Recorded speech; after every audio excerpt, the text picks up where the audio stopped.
Kasunod ng cabinet shake-up sa Malacanang, usaping kudeta naman na ang lumutang sa Kamara. Sino kaya ang nilulutong papalit kay 2-month-old House Speaker Bogie D? Narito ang agenda report ni Mavic Trinidad ng Abante. Sa gitna ng awayang pamilya Marcos, tila nanganganib daw ngayon at naiipit sa bakbakang ito ang mga lider ng Pangulo. Partikular ang ugong-ugong na pagpapalit na naman ng liderato sa Kamara.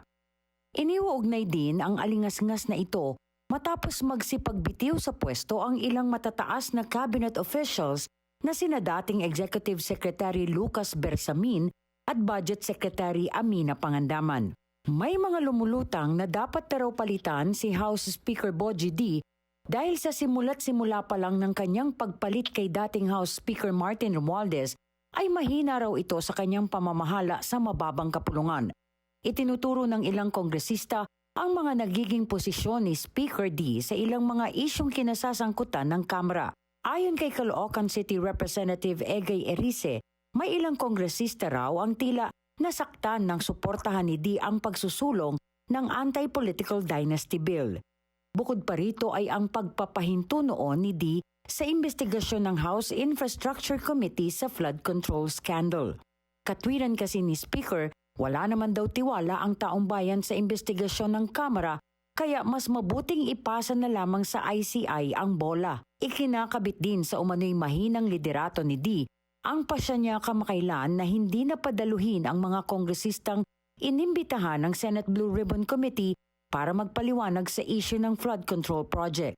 Sa kanyang liham sa Blue Ribbon, hindi na raw kailangan pang dumalo sa Senate hearing ang mga dawit na kongresista dahil isinumiti na nila ang kanilang partisipasyon sa ICI.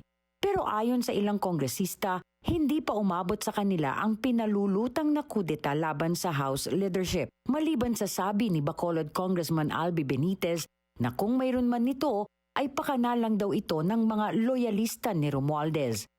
Sila raw ang mga nag-iingay at gusto raw kasi nilang pagtutuloy at hindi pagbabago ang dapat nangyari sa liderato ni Romualdez.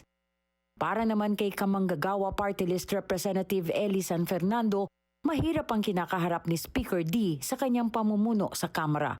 Hindi pa rin daw kasi nakakaalpas ang mababang kapulungan sa kaliwat kanang eskandalo na kinasasangkutan nito mula nang maupo si Speaker D.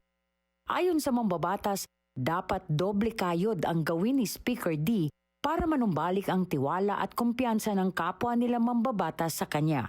Pero willing naman daw siyang sumuporta sa kahit na sinong pumalit basta't nakasuporta din ito sa mga agendang may kinalaman sa kapakanan ng mga manggagawa. Naniniwala naman si Congressman Erice na mahirap ang kalagayan ni Speaker D dahil mga tao pa rin daw ni Romualdez ang nakapaligid sa kanya.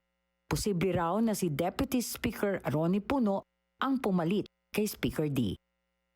Para sa agenda, Mavic Trinidad, Abante.